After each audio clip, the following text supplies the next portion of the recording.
ԱՄՆ նախագահ Դոնալդ Թրամփը ուղերձ է հղել հայոց ցեղասպանության 110-րդ տարելիցի կապակցությամբ, նշելով, որ հիշում են մեծ եղեռնը եւ ոգեկոչում այն հրաշալի մարդկանց հիշատակը, որոնք տուժել են 20-րդ դարի ամենասարսափելի աղետներից մեկի ժամանակ։ Հատկանշական է, որ Թրամփը չի օգտագործել ցեղասպանություն բառը ապրիլ 24-յան իր ուղերձում։ Միացյալ Նահանգների նախկին նախագահ Ջո Բայդենը մինչդեռ ապրիլի 24-ին հայ ժողովրդին հղված ուղերձում պաշտոնապես օգտագործել է ցեղասպանություն եզրույթը։ Հայոց ցեղասպանության 110-րդ տարելիցի կապակցությամբ բարված գրառման մեջ ԱՄՆ պետքարտուղար Մարկո Ռուբիոն նույնպես օգտագործել է մեծ եղեռն արտահայտությունը։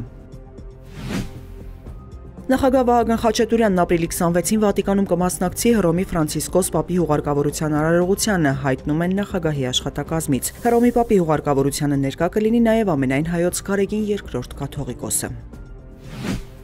2024 թվականի ընթացքում Հայաստանի զինված ուժերի եւ այլ զորքերի զորամասերում արձանագրվել է 2093 դեպք։ Գլխավոր դատախազ Աննա Վարդապետյանը տեղեկացնում է, նվազում է արձանագրվել 265 դեպքով կամ 11.2%-ով։ Արձանագրված դեպքերի 36.5%-ը եղել են պատահարներ, 63.6%-ը հանցագործություններ։ Բացի այդ, 2024 թվականի ընթացքում զինված ուժերում ծառայության հետ կապված հանգամանքներում արձանագրվել է 27 զինծառայողի մահվան դեպք։ 2023 արձանագրվել էր 54 դեպք։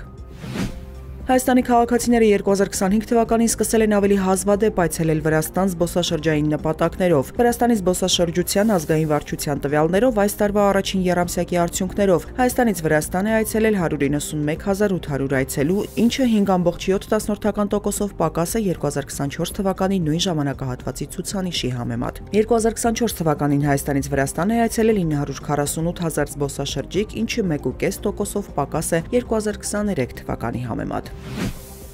Ռուսաստանի արտգործնախարար Սերգեյ Լավրովը հայտարարել է, որ Մոսկվան պատրաստ է Ուկրաինայի հարցով խաղաղության համաձայնագիր կնքել, բայց ցանկանում է ճշգրտել այդ համաձայնագրի որոշ մանրամասներ։ Նա սակայն չի նշել, թե որոնք են այդ կետերը։ ԱՄՆ նախագահ Դոնալդ Թրամփն իր հերթին հայտարարել է, որ Ռուսաստանը զիջումների կգնա խաղաղության համար, եթե համաձայնի չգրավել Ուկրաինան։ Այսպես է նա պատասխանել հարցին, թե ինչ զիջումների է մինչ այժմ գնացել Ռուսաստանը խաղաղությանը մոտենալու համար։ Նա միաժամանակ ասել է, որ Վաշինգտոնը մեծ ճնշում է գործադրում Ռուսաստանի վրա, չմանրամասնելով, թե ինչպես են արտահայտվում այդ ճնշումները։